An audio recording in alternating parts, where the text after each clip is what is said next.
Morning. Al Bell, Le'Veon Bell, a no-show with the Steelers' off-season workouts this week. Bell remains unsigned after Pittsburgh applied the franchise tag for the second straight season.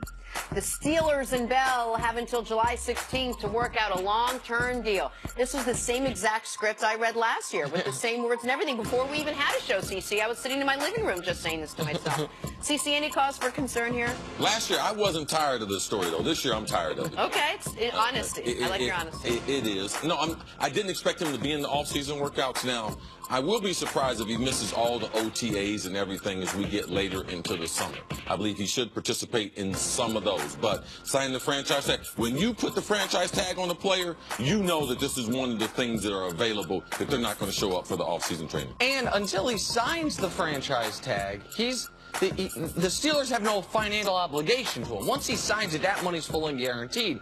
But if he doesn't sign the franchise tag and he gets hurt, he has $0 coming to him. So, it is, I would say, almost impossible for him to show up to any type of team stuff until if and when he signs that franchise tag or they get a deal done. So I think that's where we're at with this. All right, a little basketball now. Jazz beat the Thunder 102-95 in Game 2 last night to even that series up. Rookie Donovan Mitchell scored 13 of his 28 points in the fourth quarter. He now has 55 points in his first two playoff games, which is more than any rookie guard ever. Nick, how impressive has Donovan Mitchell been for Utah? He's been spectacular. He is the engine that runs that offense. And you saw what his offense is now opening up for other guys, the way they're guarding him. Now Ricky Rubio is getting open three-point shots because they're so focused on Donovan Mitchell. They did something interesting yesterday. They started having him bring the ball up court. Let Rubio go spot up. He is a developed and sophisticated enough player. They can ask him to do things you typically wouldn't ask a rookie to do in a playoff game. And I don't sniff at anybody breaking a Michael Jordan record. 55 points in two playoff games, that's remarkable for a rookie. It's impressive. And it's nice to see the NBA that they're getting the younger players. Now they don't have such a learning curve. You see that they're making strong offensive contribution. The other thing's impressive. Who is he doing this against? Corey Brewer, great defender. Then when they switch, Russ is on him, so a guy who is just as athletic as him. So being able to get those types of numbers and who he's going against, yes, mad respect. Game 3? He disagrees. Animation. Steven Jackson has some takes on Corey Brewer's defense. We'll discuss later. All right, same game. The Thunder's big three had a tough one. I got that from my source. Westbrook, PG, Melo combined to go 0 for 14 in the fourth quarter. They were outscored by Donovan Mitchell alone, 13-2 in the fourth. CC, what went wrong for the Thunder last night? The guys they paying all the money couldn't make any shots. This is a league of making shots in critical time, especially in the fourth quarter. Man, you can salvage. That's what OKC was able to do. They got back into the game, had the lead. All they need their star players, one of them to show up. All three of them missing in action. And they had good looks at the bucket. They couldn't get the ball to go in. Man, I thought the Thunder had stolen this game. They went on a 19-0 run right near the end of the third quarter to take a 9-point deficit to a 10-point lead. That's what a 19-0 run will do. From that moment forward, the Big Three didn't make a basket and only scored 2 combined points, 2 Russ free throws. This was an opportunity for them to take control of this series. Now Utah, who I think is the better team, now they also have home court. It's problematic for OKC. All right, let's move on to the NFL. Reports were yesterday that Tom Brady had yet to commit to playing in 2018, something we saw hints of in that last episode of Tom versus Time. However, other reports say that all Tom Brady wants is a new contract. CC, why so many reports? Also, should Bill Belichick and the Patriots do whatever it takes to make Tom Brady happy? Absolutely. Tom Brady has the best contract in the NFL that I've seen in a long, long time. Nick talks about that there are a couple different ways of winning the Super Bowl with the model that we have with the salary cap and the quarterbacks. Trying to win a Super Bowl is better when they're on their first contract. Now, salary cap's over $170 million. So there are a couple different ways that you can do it. But the easiest way to do it is in those first 5 years when you're not paying that guy $20 million, being able to stack the rest of that roster. New England, man, they got a quarterback that's got a contract that there's 100 players in the NFL making more money than Tom Brady, let alone the quarterbacks. Kirk Cousins making twice as much. Twice. Yes. I mean, it's just money. Yeah, he deserves it. I mean, he's changed the history of this franchise. It's never been about money to Tom Brady, and if that's the only thing that he wants right now, absolutely, they should try to accommodate. And sometimes money is the easiest way to solve a problem. Like, I know that sounds superficial or what, but sometimes you're not going to give Tom Brady input on the roster. You're not going to keep a player, evidently, just because Tom Brady really likes him. You're not even going to let Tom Brady's trainer have his office in the stadium anymore. Those things would be breaking Patriot precedent. You don't want to do that. We have this way. What you can do is give him a few extra $1 million. What you can do is make it to where his agent isn't whispering in his ear. You know the other quarterback I represent, Jimmy Garoppolo? The guy who used to be your backup, the guy who you believe in your heart and you know you're better than, he's making twice what you're making. John Elway did something for Chris Harris Jr., the all-pro corner. He's in the contract where he believes he should be paid more. He's got 2 years left on his contract. John Elway gave him $3 million of incentives just like that, just like paperwork, all right? If you make this, you're going to make an extra $3 million. Now, if John Elway and the Broncos can do that, they should be able to do that in New England. And we mentioned the guys making double what Tom Brady's making, and some people were like, well, they were the next ones up. Their contracts were expired, so of course. But how about the fact that Ryan Tannehill makes what Tom Brady, a little more than what Tom Brady makes. Tyrod Taylor makes a little more next year than what Tom Brady makes. Like, this is, and we also have to keep in mind, he signed a contract extension in March of 2016. What has Tom Brady done since then? Okay, so he won a Super Bowl in the biggest Super Bowl comeback ever. Then he followed that up by winning league MVP, breaking the record for most yards thrown in the Super Bowl, and then almost winning that one. If that's not outperforming a contract, I don't know what is. And I don't know, Jenna, if Tom would be clamoring, I shouldn't say he's clamoring, but reportedly want more money. If, hey, Tom, we're up against the cap. You know why? We kept your buddy Amendola. You know why? Because we paid Brandon Cooks. They did none of those things. Tom Brady takes these discounts not because he wants to make sure the Kraft sons have an extra large inheritance. He does that because I want you to use that money on teammates for me. And the Patriots haven't always done that. Why'd they get rid of Randy Moss, CC? He wanted more money. Why'd they get rid of Wes Welker? He wanted more money. Why'd they get rid of Danny Amendola and Brandon Cooks? I mean, Amendola just wanted his money. Okay. He just didn't want to have to take a pay cut for his 4th year in a row. Right. No, but that's the case. But we should also mention it's not like the Patriots said this is all we're giving you when he signed his contract 2 years ago. Like, they had a discussion about taking a hometown discount, which he agreed to do. But why do you think he did it, though? Well, I think he did it to once that number is right there, then that's the Patriot way, not having to pay all these other players a ton of money. No, it wasn't that. It was to get more players. Hey, Tom, if you take less money, we can utilize that money. They didn't come to Tom and be like, hey, man, you're playing in New England. You should take less money. They came to him with, wow, it gives us the ability to be able to retain younger players, participate in free agents. And how has that changed now? Why do you think that changes now?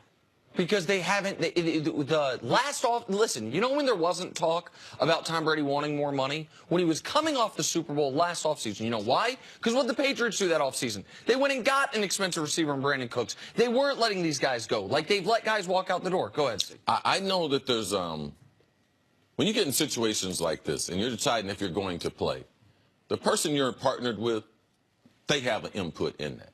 And I just don't believe, because I know, you got a partner, and I'm sure your partner thinks, you know something, Jenna? You should be making more money over there. The people in the industry, they make this fun. You should be making more money. I know Nick. I know dang on Danielle. I know Danielle think Nick need to be making more money, and Nick just started making money. And it's no different than my partner. She's like, man, they take good care of you, but you know something? Man, you should be making more money.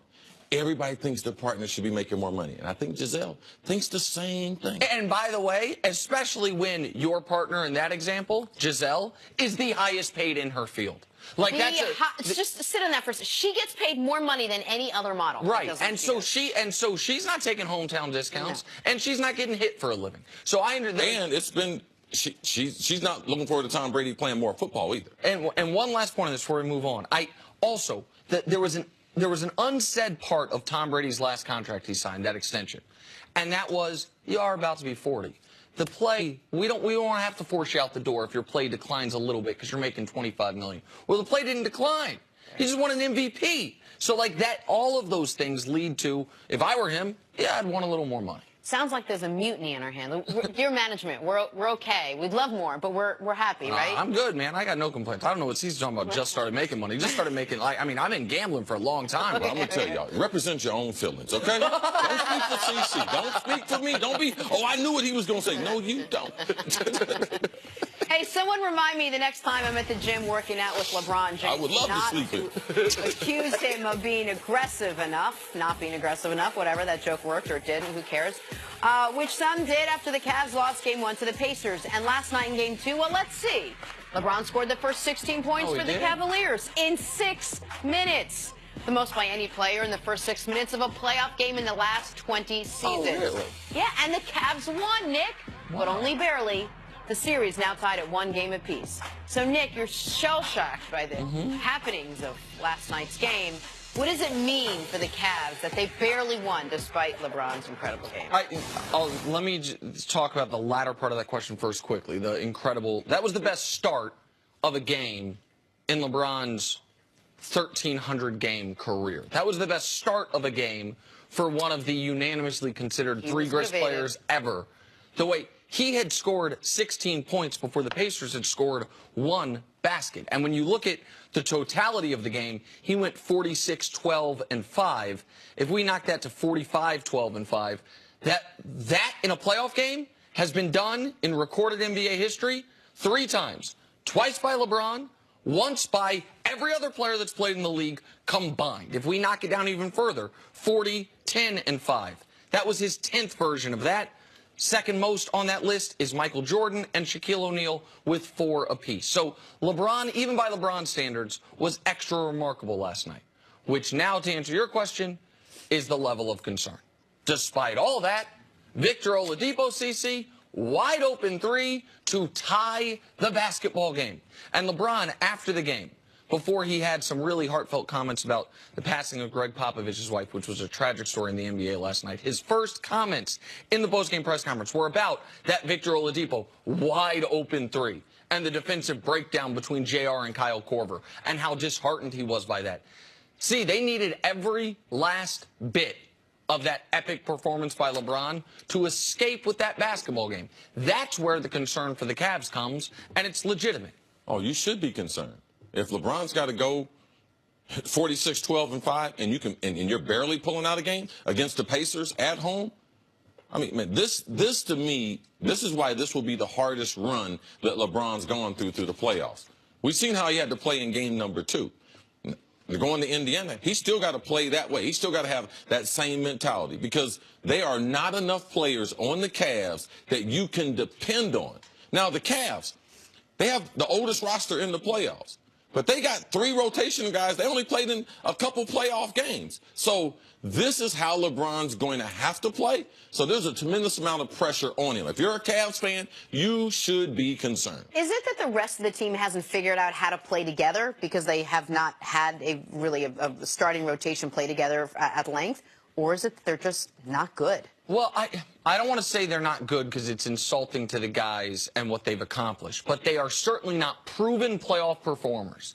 If all of a sudden your bold change that you're making the starting lineup is inserting JR, who's coming off the worst regular season of his career, and when we're saying JR is the guy you can rely on, when, again, he's coming off the worst regular season of his career, and that was before he threw hot soup on the assistant coach, like, you are in a position where it is LeBron and everybody else. And that is, this is the most similar team.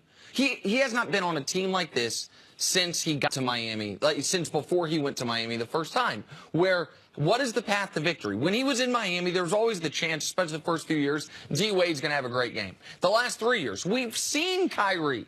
Game 4 of the Eastern Conference Finals last year, CC, when LeBron got in foul trouble, and Kyrie carried them. He always had a guy you know can do that. Kevin Love's playing terribly this series. That was before he tore a ligament in his left thumb. And so it has to be LeBron. It just has to be LeBron every night. You talk about the first time LeBron was on the Cavs. And the big difference, if you want to compare the talent, it would be hard to do. But where they were elite was defensively. People forget that. That's what they're so bad at now. Even when they're not making shots, they're not a good defensive team. Kyle Korver is not a good defender. JR, when he wants to, He's engaged now, so he's one of their better defenders now. But the problem is, Jenna, who is dependable night in and night out? And there is not a group of guys that you can say, like, who is Rodney Hood in the playoffs? We don't know. George Hill. Like, how good of a defender, how good of a shooter is he going to be in the playoffs? That we don't. And he's a guy with some experience. And that we don't know. So those are the questions that we have to answer as we go throughout this playoff. Who do these guys become playing alongside of the King? But why are we asking these questions now? We've had this group together since the All-Star break, for the most part. No, we haven't. Not the 5 together, but we had these guys on the team. I would say we're asking it now because, and we're going to have Steven Jackson on a little bit, and he can speak to this. It is a different, it's damn near a different sport in the playoffs. That's overstating it slightly, but I watched Rodney Hood last night not be able to dribble the basketball. Like, this guy, no matter what you think of Rodney Hood, he was a good player at Duke. He was a good player at Utah. He was a good player when he first got to the Cavs. All of a sudden last night, he's having the ball taken away from him. Jordan Clarkson. We have only seen the worst of Jordan Clarkson. The dribble, I'm going to take contested mid-range shot. Like, which is why, if you do have a level of concern for Cleveland, and they haven't played a road game yet. Yeah, none of these players have played under the pressure where they are the scapegoat, where people are looking to blame them. They're not going to blame LeBron. We see what LeBron can do. Yeah. It's the rest of them that they're pointing at, and that's never happened in their career. All right, coming up. Did the Rockets' win last night prove that no one can stop them? Look who's here. Look, turn. Look who's here. What kind of outfit you got on today, bro? How you doing? What you rocking with us today? I got a button up for you today. Okay, no problem. Travel day.